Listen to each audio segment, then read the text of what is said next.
القلية الصفاقسية وصفة ما تتفوتش، لازم تجربوها على القليلة مرة باش تعرفوا على شنو قاعدة نحكي.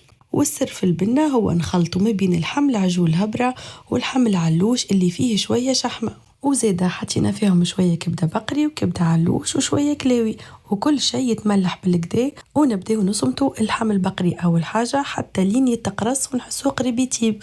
نخلطوا عليه اللحم العلوش كيف كيف نصمتوه ونخليوه حتى لين زاد هو يتقرص في الاخر بالكل، باش نخلطوا اكل كبده والكلاوي ياخذوا غلوه خفيفه مع اللحم الكل. ومن بعد هذا الكل وباش نصفيوه وهكيكا تجينا قليه فاوحه ومش قويه برشا.